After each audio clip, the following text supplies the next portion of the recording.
A depressão é uma doença psiquiátrica que afeta o emocional da pessoa. É considerada pela Organização Mundial da Saúde como o mal do século. E ainda de acordo com a OMS, o Brasil é o país com a maior prevalência desta doença na América Latina. Dados do último mapeamento apontam que 5,8% da população brasileira sofre de depressão. Isto equivale a mais de 11 milhões de brasileiros. As mulheres são as mais afetadas, apresentam 2 vezes mais chances de terem o diagnóstico da doença do que os homens. Mas por que somos a população mais depressiva da América Latina? E como reconhecer os sinais da depressão? É o que vamos debater no programa de hoje. Então, entra na roda com a gente.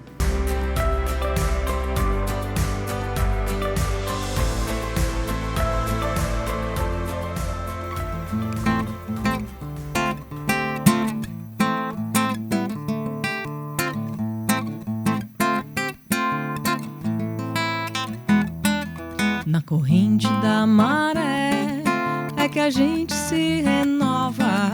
Na corrente da maré é que a gente se renova.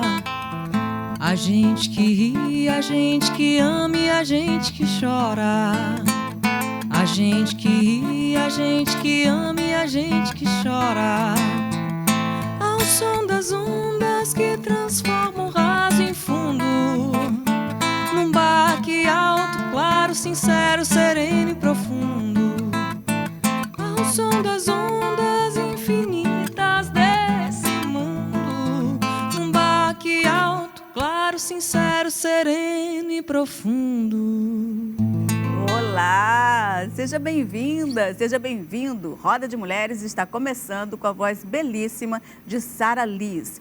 E no programa de hoje vamos falar sobre depressão em mulheres. Para falar sobre o assunto, convidamos a médica psiquiatra Marilene Queiroz, a psicóloga Janara Pinheiro Lopes e a advogada Melissa Ourives. Sejam muito bem-vindas. E a depressão é muitas vezes confundida com tristeza ou desânimo.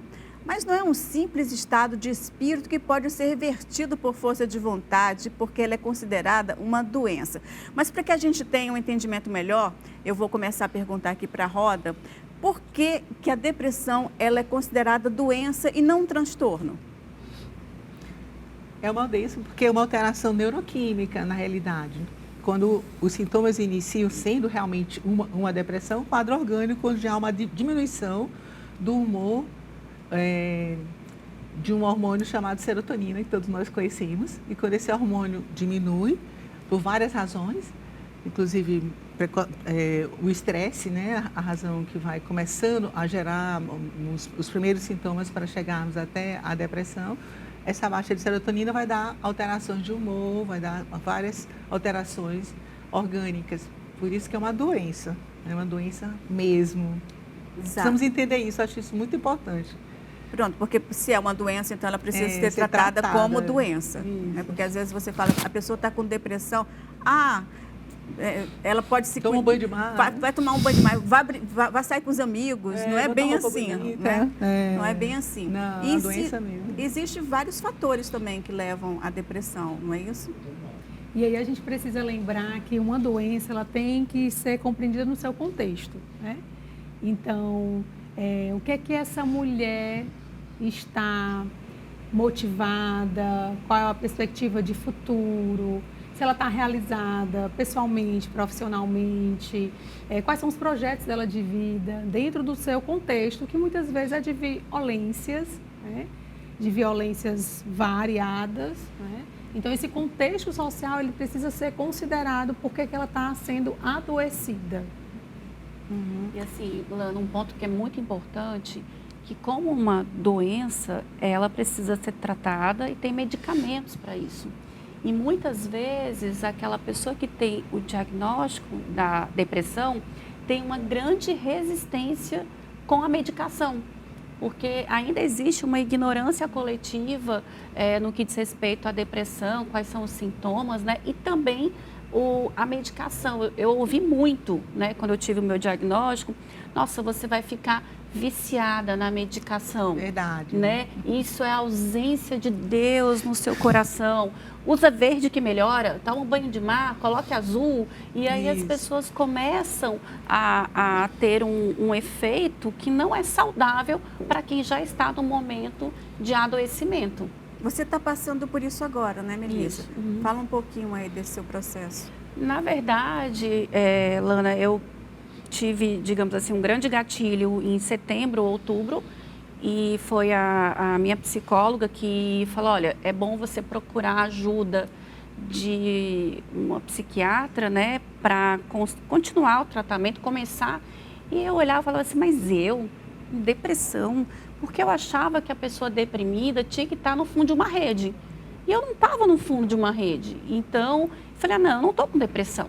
E quando eu cheguei, né, e fui na primeira consulta e passou pela avaliação e falou, olha, você está com um quadro realmente de depressão e veio toda a medicação, eu falei, meu Deus, eu tive que me afastar do meu trabalho pelo período de 15 dias, coisas assim que eu não imaginei que poderia ser depressão, porque eu não ficava chorando o tempo todo, eu não ficava triste o tempo todo e eu achava, na minha ignorância, né, e acredito que uma ignorância coletiva, que realmente a pessoa deprimida tem que ficar no fundo de uma rede chorando, porque se ela está sorrindo, ela não pode estar com depressão.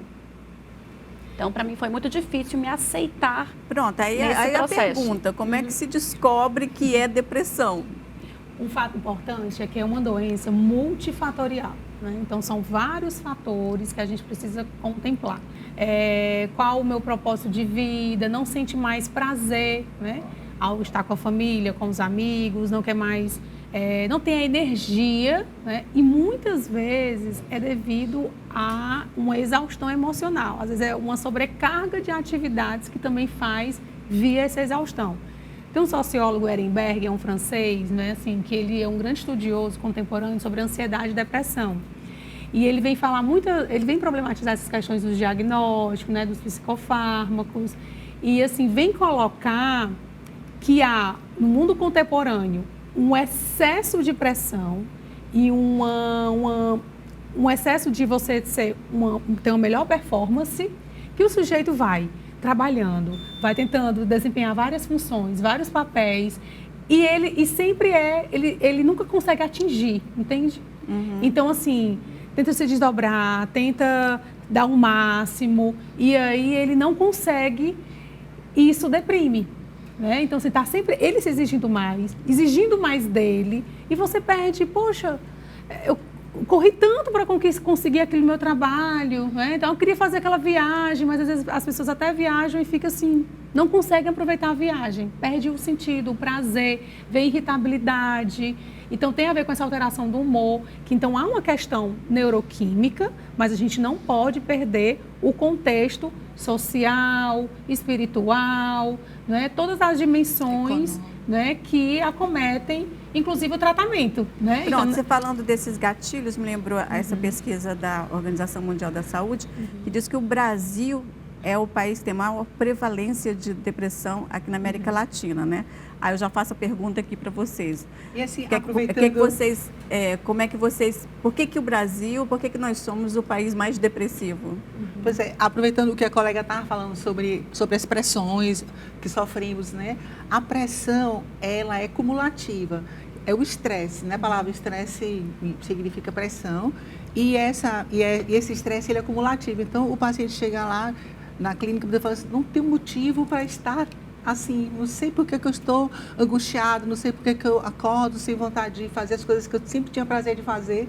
Aí você vai ver o histórico, tem uma pressão acumulada, tem um estresse cumulativo de um longo tempo, que gerou níveis de ansiedade, que termina desembocando em uma depressão, que é um quadro orgânico. Mas por que de você acha que hormonal. o Brasil e no traz Brasil, esse quadro? Juntando, fazendo aqui a junção, no Brasil, eu acredito, como a colega colocou, em relação ao contexto social econômico, a violência gera um estresse imenso. O Brasil é um país dos os índices mais altos de violência do mundo, e é um país que as pessoas não estão nas ruas, não estão nas praças, não estão relaxando, não ficam à vontade. Nós, mulheres, não podemos sair na rua, somos vítimas de violência, de estupro, de feminicídio, com a justiça extremamente precária. Então, todo esse ambiente de estresse cumulativo gera níveis de ansiedade tão alto que desembocam em depressão, e pode ver, os países com níveis socioeconômicos mais baixos, são os que têm maior índice de depressão no planeta. É a qualidade de vida. Qualidade de vida, índice de desenvolvimento humano. Um outro ponto importante é que o Brasil, ele aumenta cada vez mais nas estatísticas em relação à busca para cuidar do corpo, né? Então, assim, cirurgias estéticas, procedimentos estéticos, que são importantes para a mulher se autocuidar. Mas quando excede, né? Então, no consultório, né? Chega bastante essa mulher sofrida e é de anos, né? Então, ela se cobra muito. Então, assim, aí vem maternidade, vem o mundo do trabalho, né? E ela vai se exigindo do próprio corpo a dificuldade de envelhecer, dificuldade de lidar com os lutos, com a morte, né? Ao administrar vários papéis, ao casar, achava que era aquilo, aí depois, né, assim, idealizou muito o casamento, e aí vem várias funções. A maternidade também é um mito da maternidade, né? Então, assim, tem realizações no casamento, na maternidade, mas no mundo do trabalho. Então, assim, muito... Tem a ver com as questões do capitalismo, que se vende, né? Se vende... É uma sobrecarga, né? Exato. Exatamente. Então, se vende. Então, o Brasil é um país que esse culto ao corpo, ele é muito predominante, né? Então, a depressão também tem questões ligadas ao apetite, né? Então, assim, você busca, né, se tornar bela, né? Então, as cirurgias estéticas, elas falam muito de um povo adoecido também, né? A gente tem que buscar cirurgias para se cuidar, mas não excessivamente, né? Porque você fica sempre buscando. Então, a recorrente cirurgias estéticas, né? Então, no período da pandemia, inclusive, aumentou procedimentos na face, né? Devido às videoconferências. Né? Então, assim, e é legal você fazer uma cirurgia, um procedimento, mas, poxa, né? Aos 50, 60, o envelhecimento acontece, né? Então, é necessário também lidar com isso, com a finitude. E quando você não consegue lidar com isso, aí é um gatilho para a depressão. E também tem um ponto muito interessante, Lana, que quando a gente vai falar de sobrecarga, né, essas funções exercidas pelas mulheres, então a gente tem a maternidade, tem a questão profissional, e a gente também tem uma perspectiva do cuidado da mulher.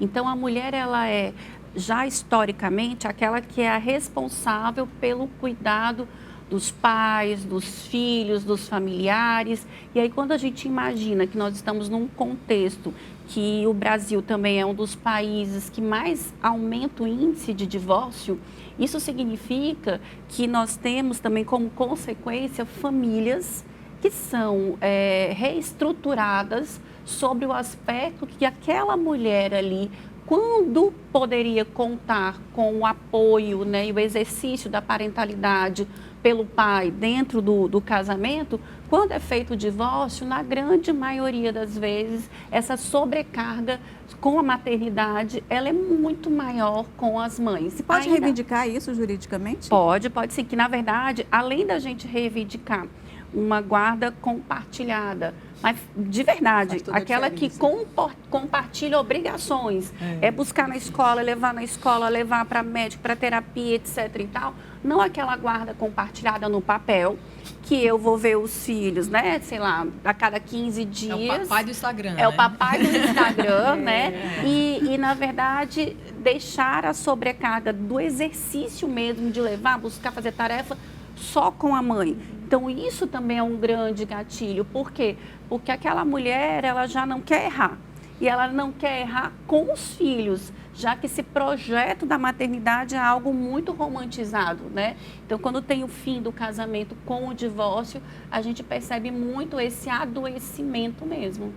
Que, se você se sentir nessa condição, você pode acionar a justiça. Na verdade, deve, né? Deve acionar para o compartilhamento das responsabilidades, né? E isso é uma mudança muita gente cultural. Assistindo não sabe disso, por exemplo. É verdade. Que você tem esse direito, que você tem, né? Tem, na verdade, o direito dos filhos de terem uma convivência de forma harmônica e compartilhada com a mãe, com o pai, com os pais, com as mães, porque aí isso também tira daquela mulher a sobrecarga advinda do dia a dia, da correria do dia a dia mesmo. E a questão da saúde, que é um direito constitucional. Sim, não é com isso? certeza. Uhum. Então, assim, tem que ser garantido de alguma forma.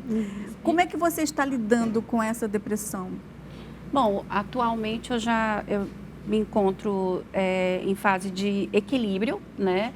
Já consegui, quando eu digo equilíbrio, estabilizada. Pronto, um equilíbrio da medicação, porque as pessoas pensam também que você chega na médica e automaticamente ela vai acertar a medicação. Cada organismo tem um horário que você tem que tomar a medicação também.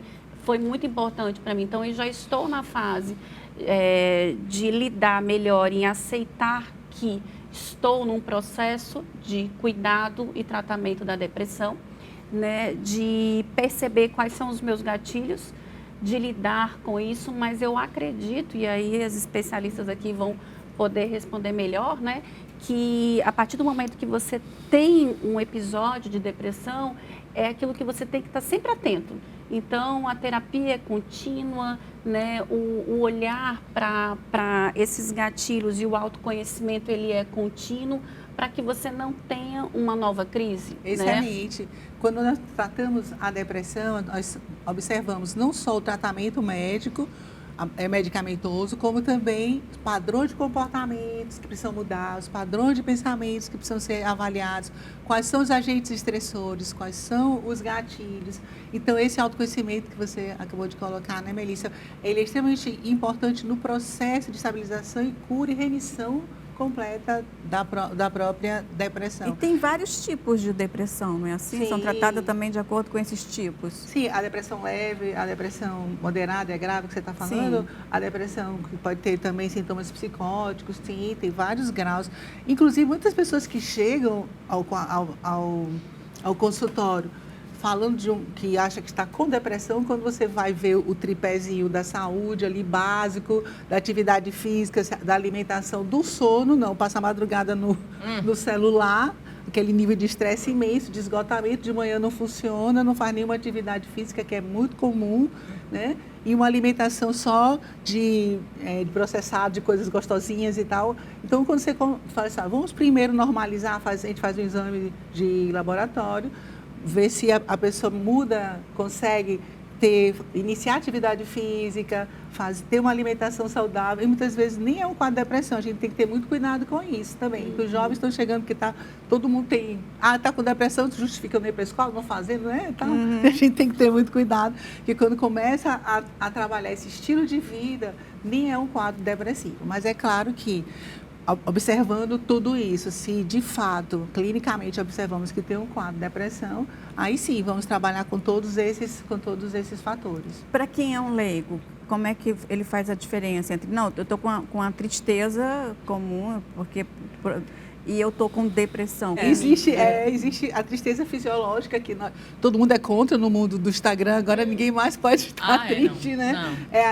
É a sociedade do espetáculo, do consumo, todo mundo está bem. Sim. Né? Então, a tristeza, ela é fisiológica, ela nos traz informações, precisamos aprender a lidar com essa tristeza da vida mesmo, de um luto, de uma perda, ou de um questionamento existencial, tristezas normais do nosso dia a dia, perdemos o hábito de lidar, né, com essa tristeza. Agora, existe aquela que passa do fisiológico, que a gente observa, porque realmente existe níveis de perda do prazer, que é muito grande. Então, a tristeza acontece naquele momento, de fato, ela passa, mas quando perdura uma perda do prazer por coisas que você gostava de fazer antes e não consegue mais fazer, isso define mais essa alteração de humor, que as primeiras coisas que observa na queda da serotonina, na neurosinapse, é a diminuição do humor pela perda do prazer real de coisas que antes gostava muito, né? Então, enfim, as coisas que você gostava de fazer, você não consegue mais desfrutar. E aí entra os outros sintomas, se você passa a dormir mais, ou se tem alteração de sono, você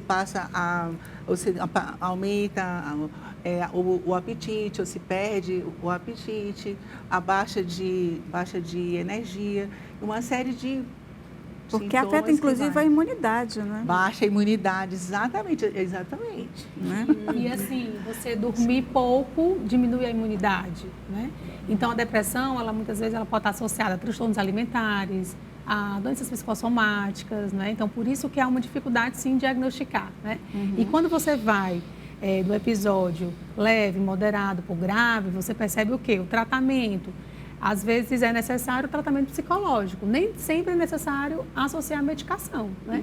Então, fazer atividade física, né? Que também produz serotonina, dopamina, endorfina, que são os hormônios do prazer, né? Então, o próprio corpo, ele vai produzir com algumas atividades físicas, né?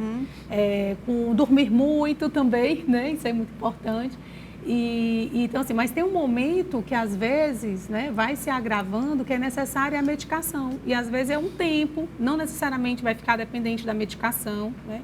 E aí a gente tem que lembrar, né, que há uma diferença entre medicação e a medicalização. A medicalização é o excesso da medicação, né? Que, às vezes, a pessoa, ela passou por uma crise, a medicação foi ok, e aí, no segundo momento de vida dela, ela vai buscar logo a medicação. Então, às vezes, não é por aí. Aí você vai banalização a medicação. Então, no consultório é muito comum, e é interessante que vem mais mulheres pedindo ajuda, né? Mulheres tentando suicídio, né? E vem aumentando, né? Que quando a paciente, ela está até, assim, tendo mais energia, é o momento que ela pode, inclusive, cometer o suicídio. Então, a Doutora Janara, esse é um assunto muito importante sobre essa questão do suicídio, porque aumentou, assim, de uma forma absurda, mas a gente vai conversar sobre isso no próximo bloco. Voltamos já já.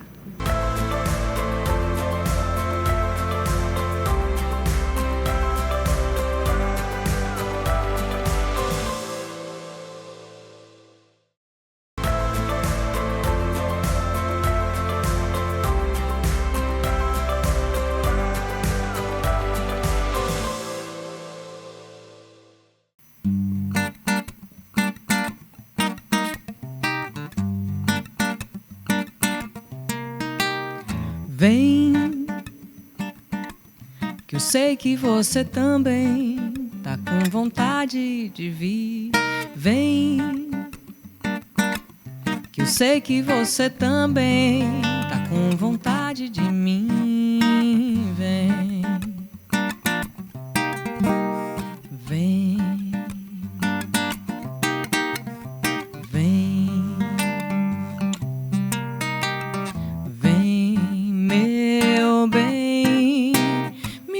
Deixe te levar pra onde for, me deixe te dar meu amor, me deixe te fazer feliz. Estamos de volta com Roda de Mulheres falando sobre depressão, uma doença séria e que precisa ser observada com cuidado. E a gente estava no bloco anterior falando, a doutora Janara falou sobre essa questão do suicídio. É uma coisa que a gente precisa ficar atenta, né? E assim, a tentativa, né, de suicídio, ela já chega em um momento já de bastante gravidade, né? E assim, porque em alguns casos ela tem ideação suicida, né? Ela planeja.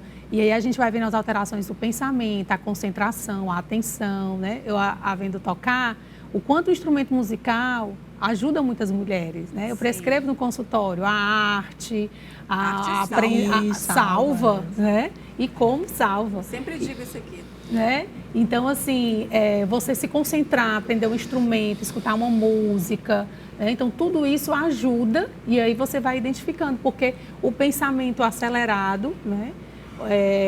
Ela vai planejando, ela vai tendo a ideação. Então, às vezes tem a ideação suicida e não comete o suicídio, né? Não tenta. E aí de entender que qualquer um de nós pode, né, ter uma ideação suicida, não é aquela pessoa que é um psicopata ou um sociopata, né? É uma pessoa grave, uma pessoa... Não, porque isso faz parte do humano. Você perdeu o prazer em alguns momentos da vida, né? Mas você tem que se reorganizar psicamente para poder enfrentar. Por isso, o atendimento psicológico, ele ajuda nesse enfrentamento para desenvolver mecanismos psíquicos, né?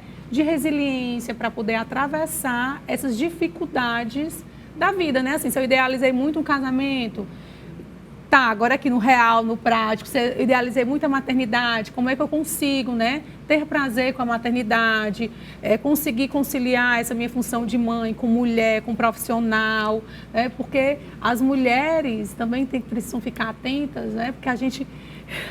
Né, tem essa ânsia, quer tudo e quem tudo, quer dar conta de tudo, às vezes também não deixa, né, assim, o marido ou o filho cuidar, então a gente precisa estar atenta a isso, né, então assim, a gente precisa, a mulher tem sua importância na sociedade, o homem também, né, e a gente precisa também ser cuidada por um filho, né, por uma filha, e também né, pelo não se esposo. cobrar muito, né, porque Isso. nós nos cobramos demais, a gente quer fazer tudo assim, melhor. Por todo o tempo todo. Exatamente. É maravilha, e não né? se permite errar, né?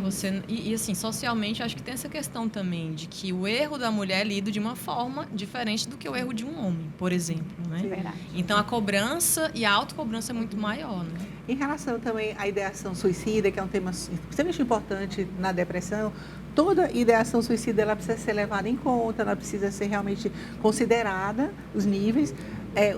Estatisticamente, as mulheres fazem mais tentativas de suicídio.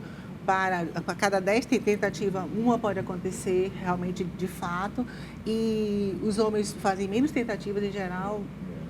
É só uma vez, o masculino, né? Porque essas tentativas é pedido de ajuda o tempo todo, né? O pedido de ajuda, talvez o masculino tenha mais dificuldade de fazer o pedido de ajuda, não sei. Uhum. Mas, enfim, o suicídio é interessante porque eu acho que isso daria um outro só sobre o suicídio, uma roda só sobre o suicídio, porque você tem que acionar a rede de apoio, você tem que detectar de fato o risco real. A faixa etária é mais comum em adolescentes, idosos também, em momentos mais críticos, né? Enfim, pós-parto, tem a depressão pós-parto que é muito difícil, que é extremamente difícil. Então, a rede de apoio, ela é importantíssima, ela é fundamental.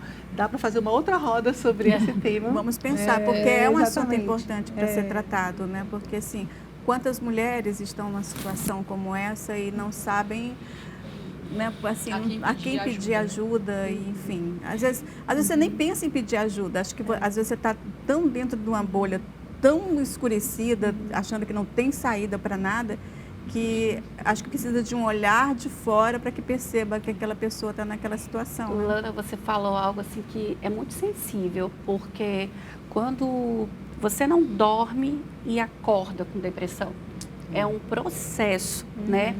E estarmos atentas nesse ponto, falando de roda, né, de uma rede de apoio, estarmos atentas umas às outras é de extrema importância, porque normalmente aquela pessoa que está com depressão, ela não se enxerga com depressão, mas ela muda o comportamento. Então, assim, para vocês terem uma ideia, quem primeiro veio falar comigo que eu estava diferente foi uma aluna minha. Ela chegou, eu sou professora, né, universitária, eu já tinha sido professora dela em outros semestres, e aí ela chegou para mim, professora, a senhora está bem? Aí eu tô sim. Aí eu, professora, porque eu tô lhe achando, olha como é interessante, eu tô lhe achando mais apagada, mais triste, mais irritada e usando muito preto. Porque normalmente eu uso roupas coloridas. Olha. Aí eu olhei para ela e falei assim, não, deve ser porque eu tô de TPM. E eu não estava. E aí pela segunda vez, aí ela veio no direct do meu Instagram e falou, professora, eu já tive depressão, então eu acredito que a senhora está nesse caminho. Quando ela falou aquilo, eu achei de uma sensibilidade tão grande, chama sabe? Sororidade. Sororidade, cuidado, você olhar para o outro, sabe? Eu fiquei tão emocionada, inclusive quero aproveitar e mandar um beijo para os meus alunos, em especial do semestre passado, que sofreram com os meus altos e baixos, gente, mas que bom que continuamos os laços, né? E isso é que faz valer a pena. Você ter o contato com o outro, você enxergar o outro. Então, rede de apoio pode estar em todos os lugares. Então, eu como professora tive uma rede de apoio nas minhas alunas e foi, assim, emocionante. Nossa. E assim, essa rede de apoio tem a ver com o quê? Solidariedade, coletivo, que isso é fortalecedor, né? Então, assim, você está ali mal, com aquele mal-estar, com aquele incômodo, às vezes você nem se percebe. Então, como a gente vive numa sociedade individualista, competitiva, né? Então, você vai adoecendo, você vai no automático e a rede de apoio é quando você está tão fragilizada psicicamente que você nem ao ponto de estar se percebendo. E aí vem alguém e te apoia psicicamente, né? E uma pessoa que já passou pela experiência, né? Que aí consegue ver essa sensibilidade de te apoiar. Então, uma rede de apoio de mulheres, né? Uma ajudando a outra para, inclusive, gerar renda, porque isso repercute no trabalho, na capacidade, um ajuda a cuidar do outro, né? Dos filhos, né? Então, assim, vá fazer suas consultas, seu filho com seu filho. Então, assim, as mães das escolas, né? Assim, eu sou mãe, eu tenho uma rede de apoio incrível, né? Assim, tanto no grupo de mulheres da minha filha como do meu filho, a gente se ajuda. Um filho vai brincar na casa da outra. As férias, não, aqui hoje é o dia aqui, depois lá em casa. Então, isso é muito importante, né? E uma cuidar da outra, né? Então, a gente tem essa potência enquanto mulher né, assim, de cuidar da outra para poder se ajudar. E a gente não pode perder isso de vista. Né? E perder um pouco dessa... Porque nós fomos muito criadas para competição, né? Para competir uma com a outra. A nossa amiga não é amiga, ela é rival. Então, assim, a gente tem que acabar um pouco com essa cultura e ver a outra como realmente uma irmã, uma aliada, uma parceira. Um outro ponto que eu queria lembrar é a respeito do câncer de mama, né? Assim, o câncer está muito associado às questões de depressão, né? Então, assim, cada vez mais, o câncer é algo que precisa ser considerado em relação quando você vai falar da saúde da mulher, né? Então, saúde vem nessa perspectiva integral, né? A gente vai ver as variáveis socioeconômicas, a questão da violência de gênero, então a gente tem que lembrar, né? E o câncer, eu lembro de um colega oncologista, né, que ele sempre fala assim, a gente divide alguns pacientes, ele fala assim, Janara,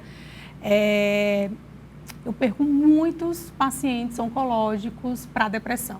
Paciente com ótimo prognóstico, né? Mas ele deprimiu, pronto, serotonina, dopamina, né? Ele tinha capacidade baixa a imunidade que ele precisa ter, aquela imunidade. Suportar a quimioterapia organicamente, né? Então, a gente tem que lembrar dessas questões emocionais, porque, assim, não é só alimentação, não é só atividade física, como é que está emocionalmente o paciente para, inclusive, suportar uma rádio, uma químio. E o câncer, vários tipos, o intestino está crescendo, né? Mas o câncer de mama, cada vez mais cedo em mulheres, 28 anos, 35 anos, mulheres que tem um câncer, um tipo hormonal que tem que entrar numa menopausa precoce, 30 anos você está entrando numa menopausa. Então, tudo isso tem toda uma alteração química, mas a gente não pode ver que é só o orgânico, né? Que é só o químico, é o contexto que a mulher está inserida. Sempre. Então, sempre eu lembro... Você somatiza, né? Exato, tem a ver com essas doenças psicossomáticas, né? Então, o câncer também é multifatorial, né? O câncer também tem a ver com o lugar que a mulher está inserida na sociedade, né? Tudo isso que a gente está falando aqui.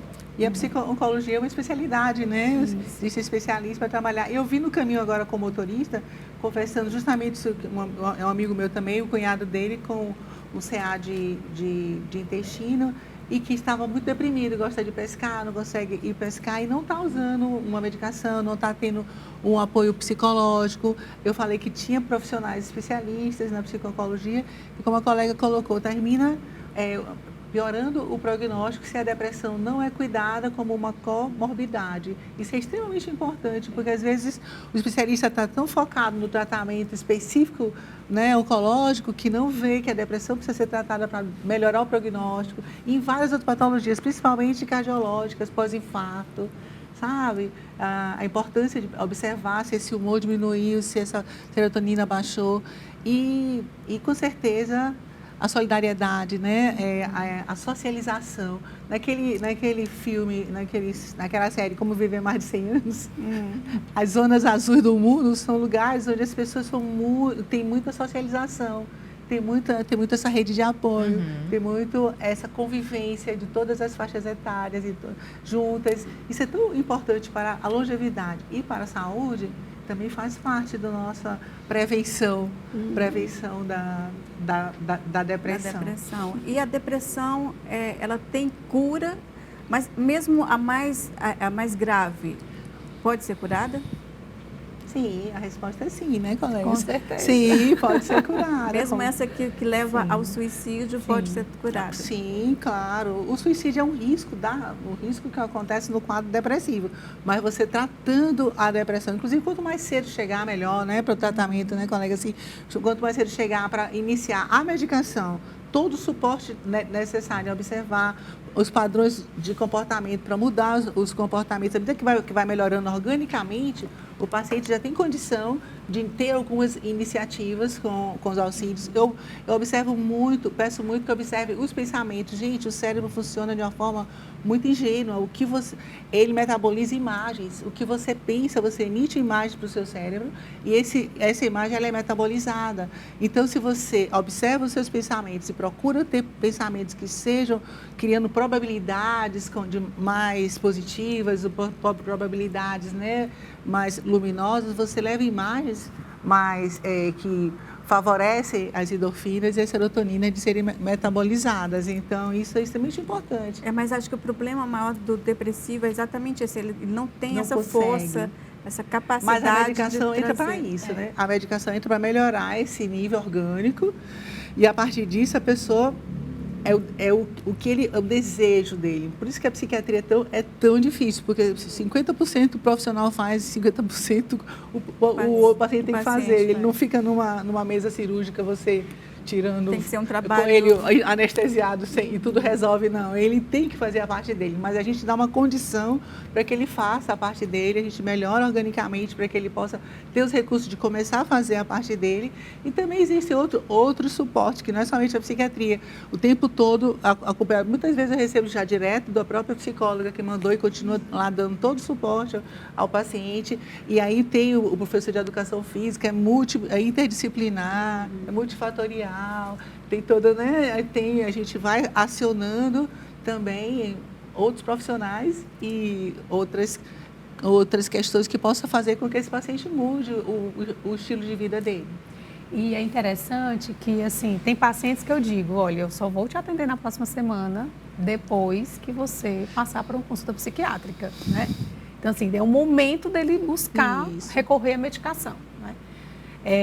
Então, assim, são dois tratamentos aliados, né, em determinados casos, né, porque às vezes o paciente tem esse medo, tem esse preconceito, esse autopreconceito, né, assim, ele acha que está ficando louco, né, e aí eu trabalho isso, né, na psicoterapia a gente vai trabalhar essa questão da desmistificar o que é louco, o que é, que ele, na realidade, assim, ele queria tanto ser competente, né? E aí ele se acha incompetente, se frustra, não sabe lidar com as frustrações, diante de tanto sofrimento ao longo, né? Então você precisa validar o sofrimento do outro. Então a família, né? Eu faço orientações também aos familiares, né? Se for necessário, a escola, né? Ao ambiente de trabalho, né? Assim, porque é necessário validar, né? Aquele sofrimento, né? Para ele poder se sentir apoiado. Porque é interessante que, às vezes, ele pode agravar, né, porque ele fica se sentindo desamparado, com desesperança. Né? E se isola também, né? E se isola. Então, às exatamente. vezes, eu faço intervenções no hospital, com o paciente que tentou suicídio, né? Eu faço intervenção a domicílio. Na próxima semana eu te aguardo lá no consultório, né? Então, tem intervenções que a gente, né, precisa ser muito incisivo. Com certeza. Né? Então, tem que estar ali, porque ele está tão fragilizado psicamente que ele não vai conseguir por si. E aí é o momento que o profissional faz a parte e aí a gente espera ele reagir. Né? É uma aposta que você faz, né? Então, Para que ele tenha esse desejo de viver. Isso, então é importante que todos nós fiquemos sempre atentos, porque a gente pode ter um caso assim do nosso lado. Né? Exato. Isso que você falou foi tão maravilhoso, porque o próprio paciente demora para perceber, gente. A própria pessoa vai demorando para perceber. Tem alguém que diga, olha, né, será que não? Como a Porque Melissa encontrou maravilhoso para falar isso isso, para ela. Né? Porque na correria do dia a dia você acaba tendo que fazer tudo, né? Essa questão que a gente está falando das funções. E quando alguém te olha no olho e fala assim, tá tudo bem? Oh. E aí você pensa, será que tá tudo bem mesmo, né? Por isso a importância da rede de apoio. Vamos ser mais empáticos, né, gente? No próximo bloco tem mais música, tem muito mais conversa com você. Então, se liga na gente. Voltamos já já.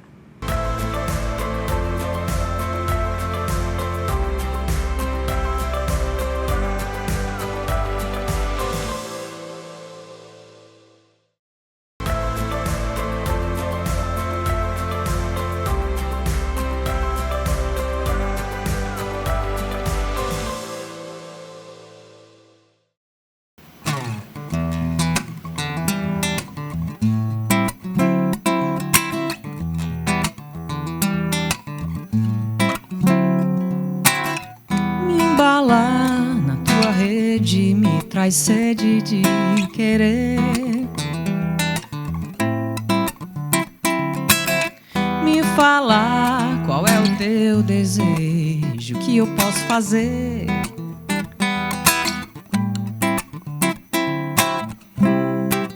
É sempre assim quando você está por perto, faz aparecer um mar num deserto.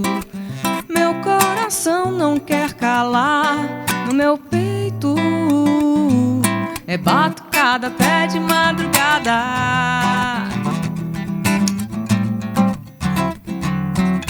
Faltou ar no instante daquele primeiro beijo, sem disfarçar no rosto rubor. Então será que esse também seria o teu desejo?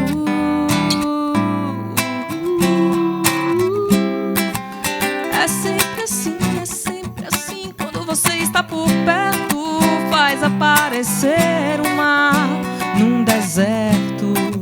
Meu coração não quer calar no meu peito, é batucada até de madrugada.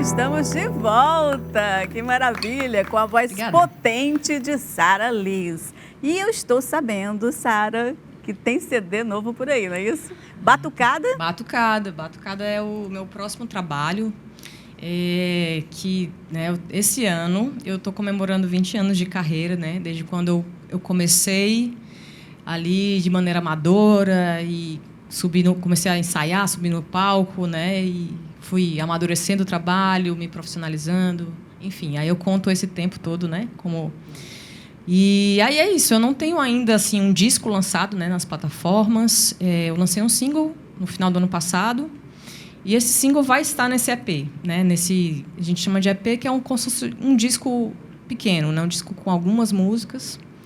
E aí o título do disco é Batucada, que é justamente essa música que dá o título ao trabalho, né? E é isso, vai ser uma celebração desses 20 anos de trajetória e de carreira musical. E vocês estão fazendo aí um movimento, né, para a montagem desse CD. Sim. Aliás, tem um reforço muito bom aí, né, nesse movimento, e a gente vai ver agora. Vamos lá? Eu conheci o trabalho da Sara Liz quando participei como júri do Festival Noia.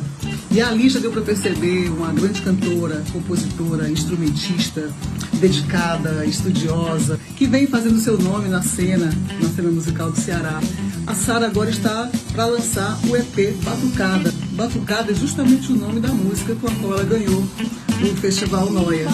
Então, vamos colaborar na campanha da Sara para a gente ver esse som acontecer e podermos curtir e ouvir. É isso, e como pedido aí da eterna musa do rock, não tem como não aceitar, né, meninas? Sim, Mona foi muito generosa em aceitar esse convite, né? Ela me conheceu nesse festival, né? Conheci meu trabalho, foi um festival que eu fiquei muito feliz, né? Foi o primeiro festival que eu participei, assim, depois de retomar minha carreira autoral, né? E aí já ganhei esse prêmio, né, de melhor canção pelo júri popular, ou pelo júri, né, na verdade, do Festival Noia, né, que é um festival de cinema, e tinha ali a parte musical também. E dá um ânimo, né, assim, de você ver o seu trabalho sendo reconhecido também pelos seus pares, né, pelo público, mas pelos seus pares também. E aí ela deu essa super força aí gravando esse vídeo, chamando as pessoas para chegar junto, né, porque nós temos essas dificuldades, né, o artista, para lançar um trabalho, precisa de muitas etapas e de dinheiro. Então, está rolando, né? Não sei se está rolando ainda, mas...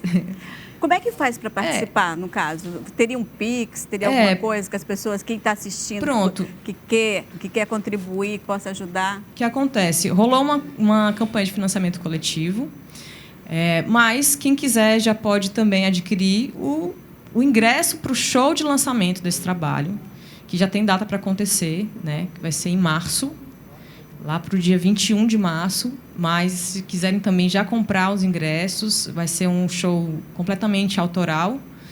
E pode falar comigo no meu privado, enfim, que dá certo. Seu Instagram? No meu Instagram, vai dar certo. E vocês cheguem junto, né? Porque é importante, né, esse fortalecimento da cena.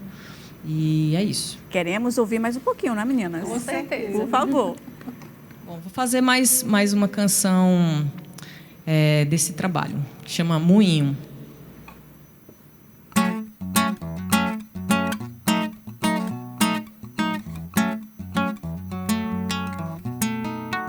Eu não sei se posso ficar à espera de uma atmosfera favorável. Eu não sei se posso ficar à espera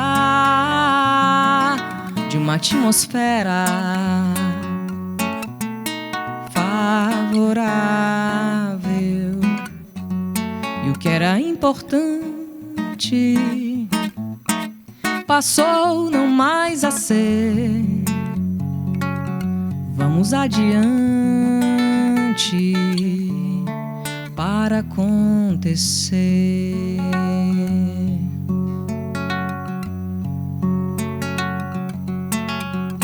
A água que gira o moinho da vida não seca a fonte, a ponte e rema.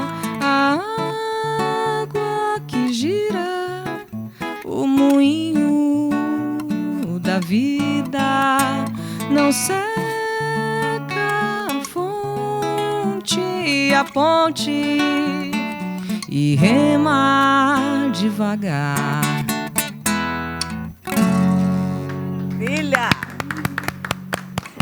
Muito bom. Obrigada.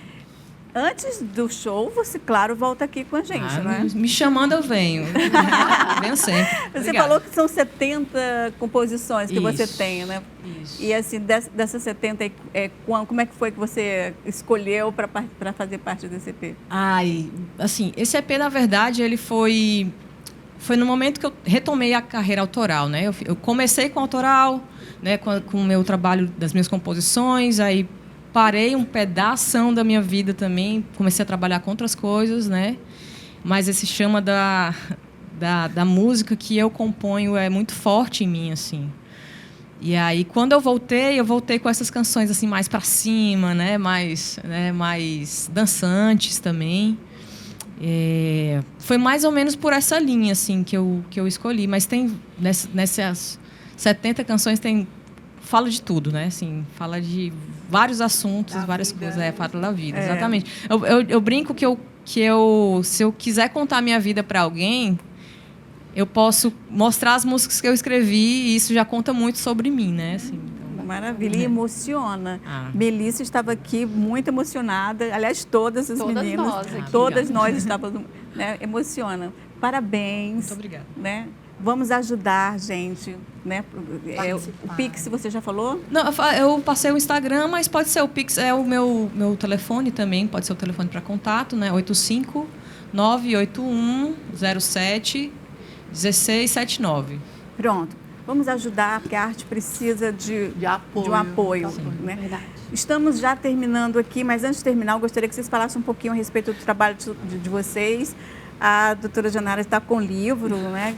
Vai apresentar para a gente. Eu sou psicóloga, sou psicanalista, atendo no consultório, mas eu também sou professora universitária da Unifor e eu faço parte de um laboratório de pesquisa sobre violência de gênero. A gente está fazendo uma parceria com o NUDEM, a Defensoria Pública do Estado. A gente atende mulheres, que sofreram vários tipos de violências lá no NAMI, na Unifor. Então, a gente atende os filhos, as filhas. Então, essa temática sobre o atendimento a mulheres é desde a época do meu mestrado, né, que esse livro é fruto dessa pesquisa. E eu atualizei agora a segunda edição, atualizei com os dados da pandemia. sobre as metamorfoses do corpo, né, no caso da mulher, e aí eu privilegiei as cirurgias estéticas, mas eu discuto sobre os transtornos alimentares, discuto sobre a questão do sofrimento, depressão, né, assim, é muito bacana porque tem ajudado muitas mulheres a se cuidarem, a fazerem procedimentos estéticos, né, assim, a gente também precisa se cuidar, mas ficar atenta ao excesso, né? Porque eu tenho que me aceitar, entender as questões da finitude, né, do envelhecimento. Então, o meu Instagram é janara.pinheiropsi, estou acessível lá pelas redes sociais. E até a próxima oportunidade. Foi um prazer estar aqui. Prazer. E o laboratório de pesquisa que eu faço parte é sobre psicanálise, cultura e subjetividade. Então, inclusive, a gente vai fazer um colóquio, o laboratório vai fazer um colóquio no Cariri, para a gente discutir essas questões da violência de gênero, que tem a ver com o adoecimento da mulher, não só depressão, mas outros tipos de adoecimento, né?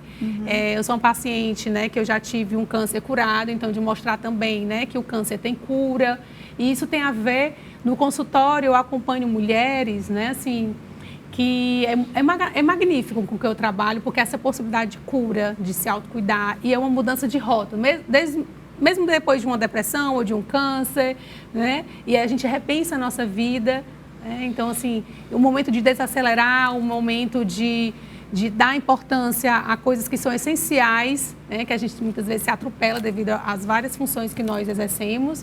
Então, o adoecimento, seja depressão, né? Ou um câncer, ou um transtorno alimentar, pelo atendimento psicológico, quando a gente consegue passar do acontecimento da doença para uma experiência de vida. Né? Então, muita vida, e é isso que eu desejo que a gente possa seguir. Eu sou advogada, familiarista, idealizadora de uma rede de apoio a mulheres, livros e vinhos, né?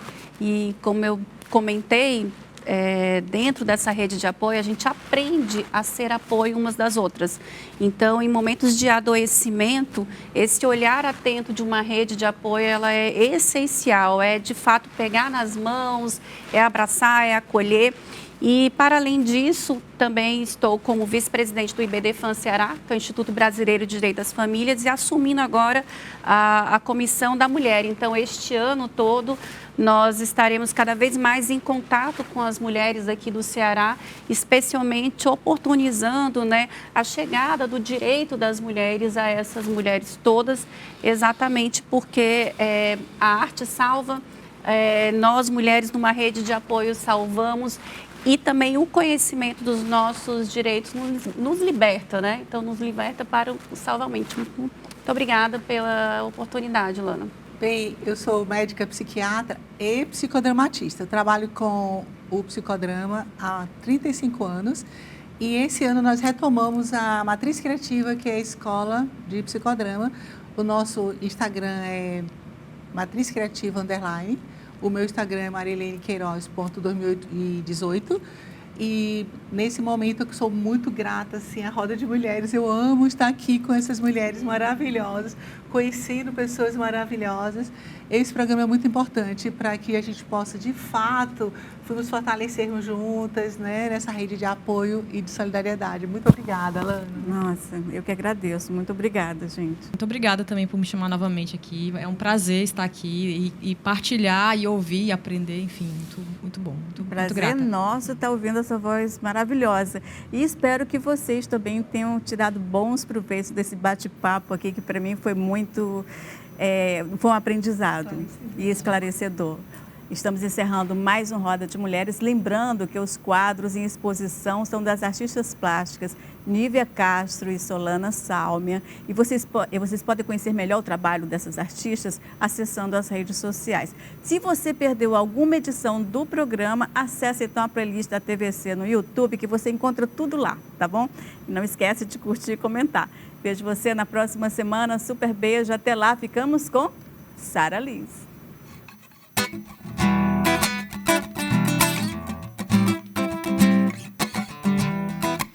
É sempre assim, quando você está por perto, faz aparecer um mar num deserto. Meu coração não quer calar o meu peito, é batucada até de madrugada. Será o que será? O que seria de mim sem o palpitar no peito? Desejo do beijo a continuar. Não posso mais viver assim sem te esperar. O que será? Será? O que será? O que seria de mim sem o palpitar no peito? Desejo do beijo a continuar. Não posso mais viver assim. É sempre assim. Quando você está por perto, faz aparecer um mar num deserto. Meu coração não quer calar no meu peito. É batucada até de madrugada.